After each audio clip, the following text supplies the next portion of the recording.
Setelah dakwah Rasulullah ini beberapa bulan berjalan, maka Rasulullah mulai memberikan dakwah secara terbuka.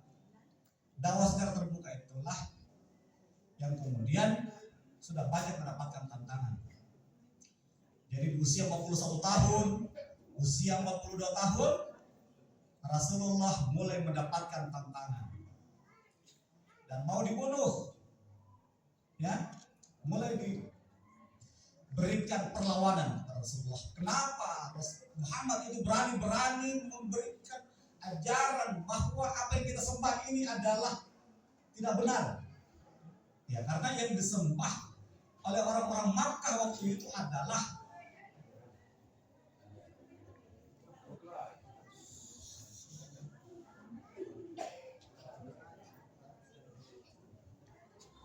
berhala-berhala, ya, yang digantungkan di dinding Ka'bah.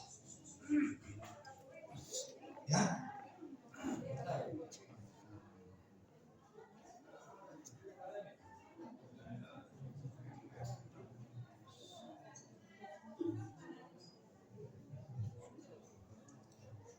Jadi dakwah Rasulullah itu mulai kelihatan bahwa Rasulullah tidak membenarkan penyembahan terhadap berhala-berhala yang digantungkan di dinding Ka'bah.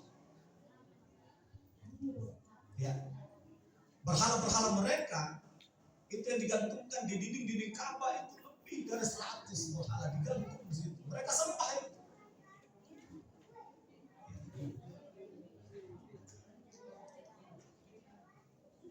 Kemudian setelah Rasulullah menjalankan misi dakwanya, kemudian meninggallah Siti Khadijah. Jadi di usia 42 tahun itu Rasulullah mendapat duka. Jadi istrinya itu Siti Khadijah meninggal.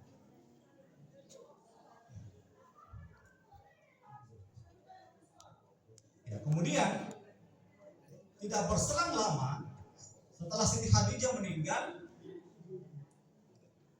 itu meninggal lagi pamannya, ya, meninggal lagi pamannya yang bernama Abu Thalib. Jadi bayangkan di tahun yang sama itu meninggal Siti Khadijah, meninggal pamannya yang selama ini memberikan perlindungan kepada Muhammad, kepada Rasulullah, dan kemudian Rasulullah mendapatkan kesedihan, sangat sedih sekali. Tapi karena ingin menyebarkan agama Islam, maka Rasulullah diperintahkan untuk ke Taif. Ya, mungkin yang dari umrah, dari haji pernah ke Taif, ya. Ya, jarak Taif dari Makkah ke Taif itu ya lebih dari 1 jam. Taif itu negerinya subur. Kalau kita di Taif kan banyak buah-buahan, banyak sekali, ada apel, anggur. Di sana sangat subur sekali. Ternyata sampai di Taif, muslimin sekalian, di sana Rasulullah tidak mendapatkan penerimaan yang baik. Justru dilempari Rasulullah, dilempari sampai berdarah-darah Rasulullah. Sampai malaikat Jibril itu bertanya, wahai Rasulullah, jika kamu mengizinkan saya, kita hancurkan saya Taif ini. Karena Rasulullah bilang, tidak usah, nanti mereka akan sadar sendiri. Ya?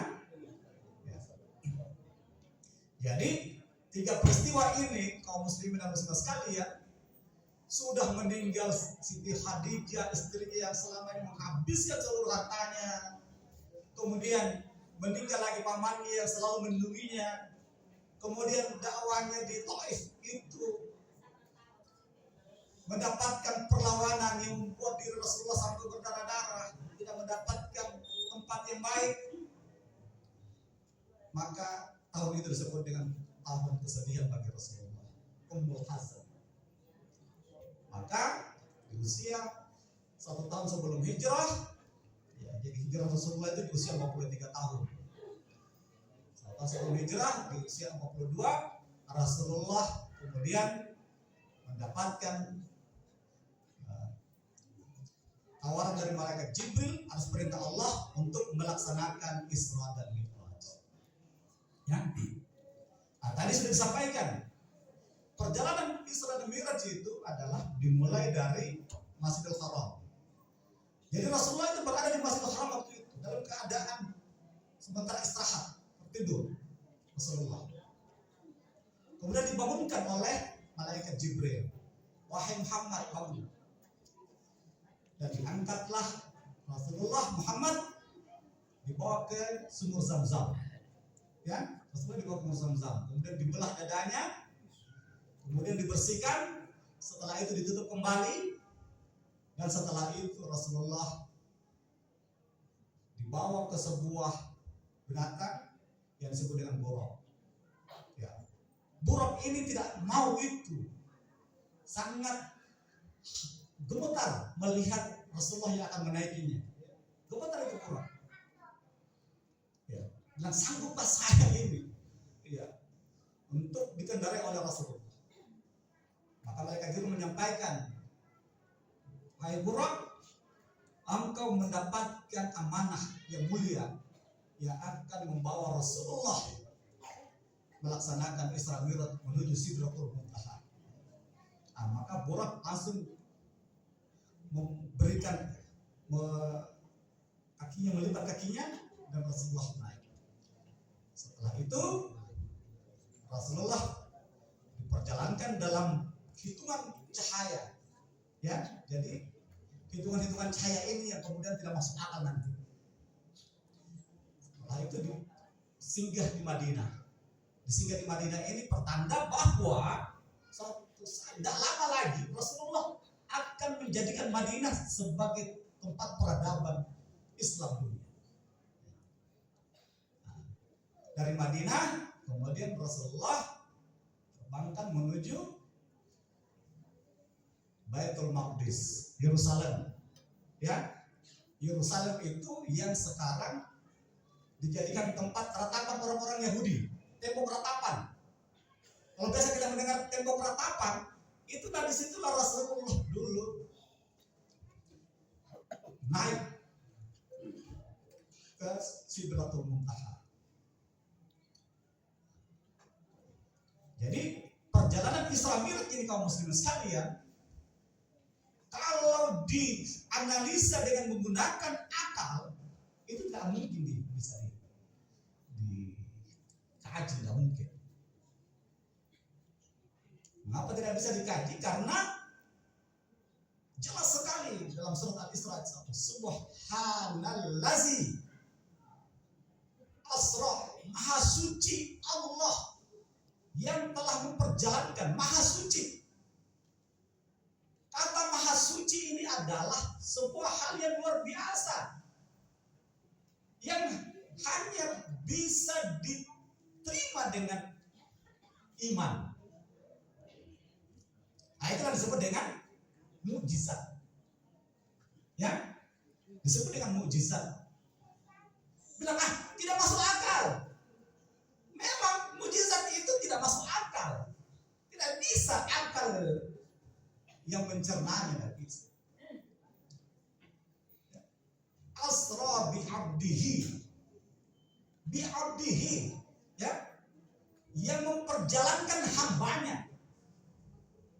Para ilmu tafsir menyatakan kata abdihi itu adalah termasuk jasmaninya dan juga termasuk rohaninya. Ya, orang bilang, hanya jasmaninya ada di Mekah, rohaninya saja yang jalan. Tidak. Kata abdihi menurut para ahli ilmu tafsir, abdihi itu adalah hamba yang terdiri dari jasmani dan rohani. Lagi-lagi tidak masuk akal. Memang tidak masuk akal karena memang mujizat. Ya. Setelah itu Rasulullah memimpin salat di Masjidil Aqsa, dan setelah itu kemudian diperjalankanlah Rasulullah dari Masjidil Aqsa ke Sidratul Muntaha.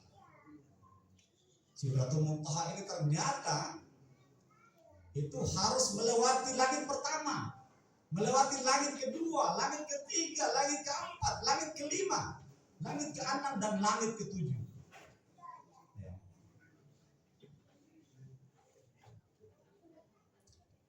Perkembangan ilmu pengetahuan sekarang, kaum muslimin muslimat sekalian, kalau mau dilihat ternyata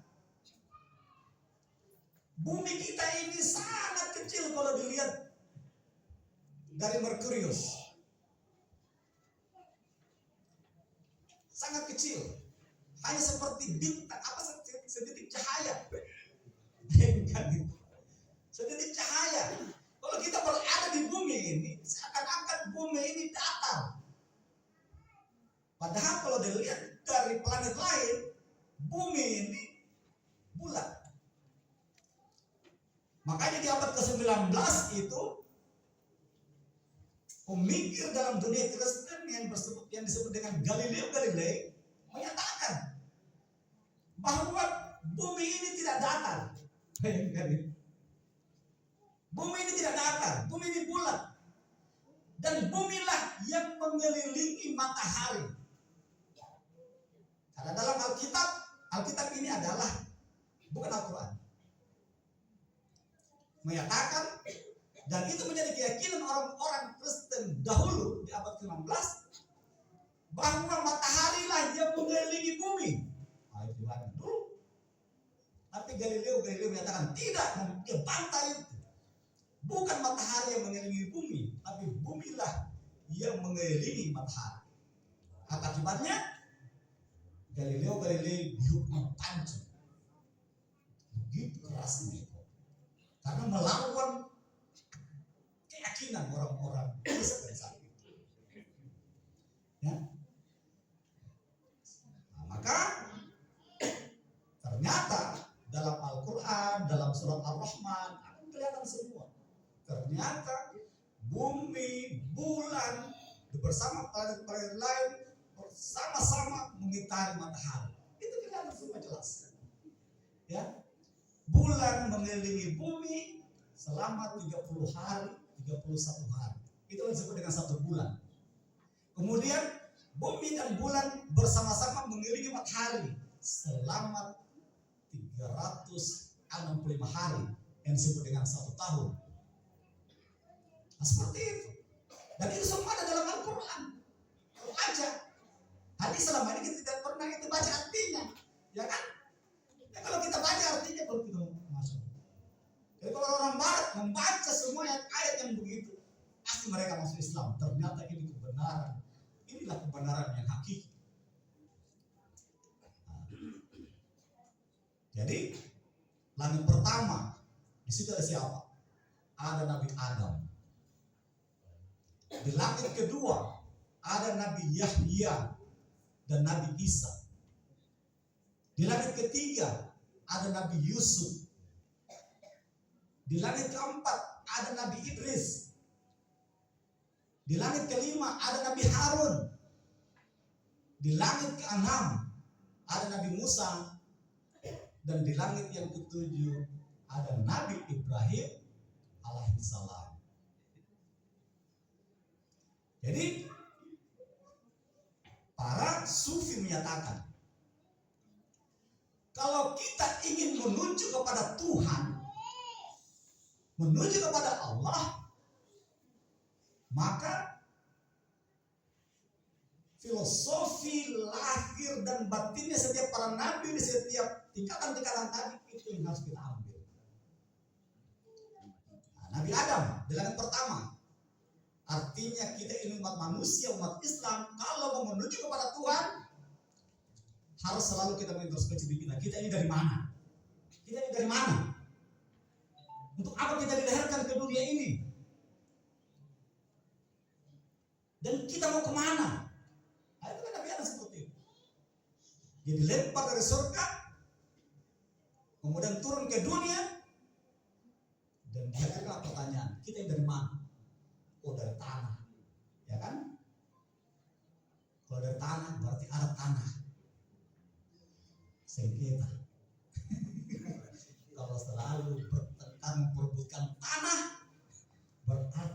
dia lahir dari tanah sengketa. Seperti ini ya, tapi kalau di sini tidak aneh ya. Jadi tingkatan pertama ini karena Rasulullah ini kan mau menuju Tuhan, mau bertemu dengan Allah, Sidratul Muntaha. Maka kita yang beriman ini meyakini bahwa ini adalah mujizat yang Allah berikan, sama dengan nabi-nabi yang lain yang diberikan. Coba Nabi Ibrahim, apa mujizatnya? Tidak dimakan api, ya, tidak dimakan api. Apa Anda baca ketika mau dimakan? Dia baca hasbunallahu wa ni'mal wakil, ni'mal maula wa ni'mal nasir, wala haula wala quwwata illa billah. Coba mungkin sebentar baca itu Quran, kasih banyak komporta. Saya yakin terpatah. Karena kita bukan nabi, bukan rasul, ya kan? Nabi Musa, coba lihat mujizatnya apa Nabi Musa. Dengan tongkatnya dimakan semua ular-ular yang dihasilkan tukang sihirnya Fir'aun, makan semua, dimakan. Kemudian ketika Fir'aun mengejar Musa di Laut Merah, ya, apa yang dilakukan Musa? Perintah Tuhan, pukulkan tongkatmu di atas air itu, maka terbelah. Musa tidak pernah tahu bahwa dengan tongkat ini akan terbelah laut itu. Ibrahim tidak pernah tahu kalau dalam api dia akan hidup. Demikian juga dengan Nabi Isa, semuanya bisa menghidup orang mati. Mereka tidak tahu, karena itu adalah mujizat. Jadi Isra Mi'raj ini adalah mujizat. Jadi kalau kita mau cerna dengan akal, tidak mungkin. Gila, stres. Ya. Jadi Nabi Adam memberikan kita pembelajaran bahwa kalau kita ingin menuju pada Tuhan, dengan pertama itu siapa kita ini, dari mana kita ini, apa tujuannya kita hidup di dunia ini. Dan itu jelas, wa ma umiru illa liya'budullaha mukhlishina lahu. Kita diperintahkan hanya untuk beribadah kepada Allah. Kemudian kalau sudah kita bisa pahami dengan baik, kita mau kemana, maka kita naik ke tingkatan yang kedua, langit yang kedua. Apa dia langit yang kedua? Di situ ada Nabi Yahya dan Nabi Isa. Nabi Yahya dan Nabi Isa ini adalah meninggal dalam usia muda. Nabi Isa itu meninggal di usia 27 tahun. Demikian juga dengan Nabi Yahya, lebih 30 tahun dia usia muda. Tetapi apa? Kalau kita ingin menuju Tuhan, kaum muslimin muslimat sekalian, maka semangatnya Nabi Yahya dengan Nabi Isa yang harus kita ambil. Apa semangatnya? Mereka mau berkorban, kerja keras. Jadi kalau mau menuju kepada Tuhan, harus kerja keras. Apa kerja keras kita? Kita hidup di dunia, harus makan. Makan yang kita makan harus halal, harus baik, harus sehat, harus kuat. Bagaimana caranya kalau mau salat? Lapar, ya kan? Sampai pengorbanan Nabi Isa itu adalah disalib.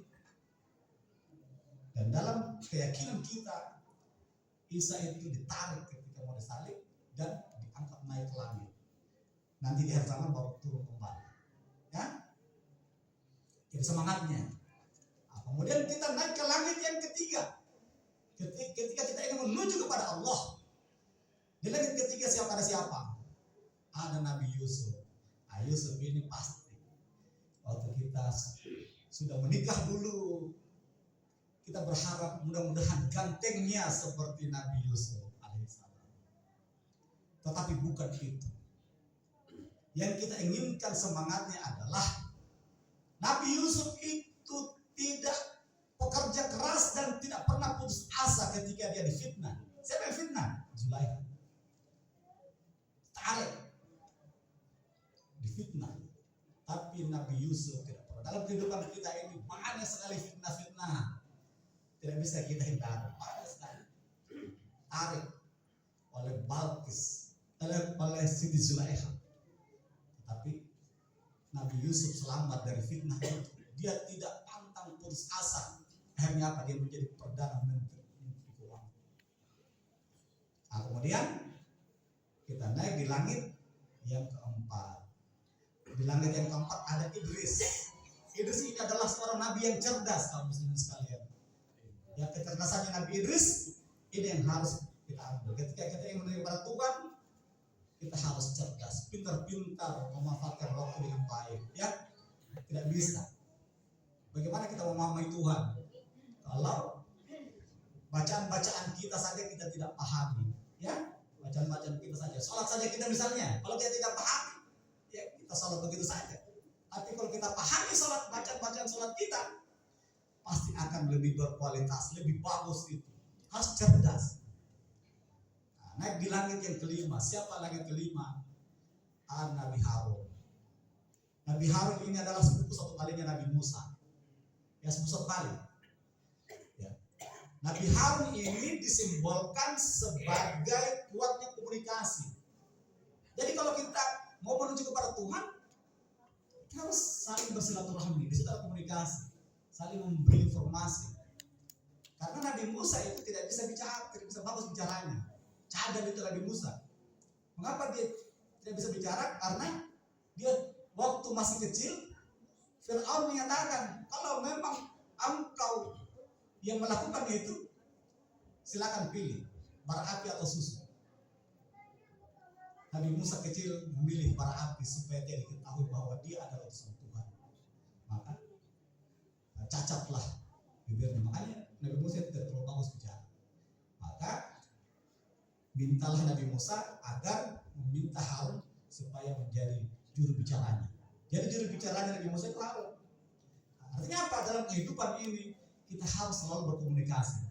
Ya, komunikasi ini dalam bentuk yang lebih dalam luas dalam organisasi, misalnya manajemen masjid, kita harus komunikasikan. Ya, bagaimana perkembangan keuangan masjid, bagaimana jamaah masjid, apakah ada yang sakit, ada yang tidak bisa makan. Ya, dalam kota ini jangan sampai kita sibuk sholat, tetapi ternyata ada tetangga kita yang tidak bisa makan, tidak mati. Kemudian kita naik ke langit yang ke-6. Siapa di situ di langit yang ke-6? Nabi Musa alaihissalam.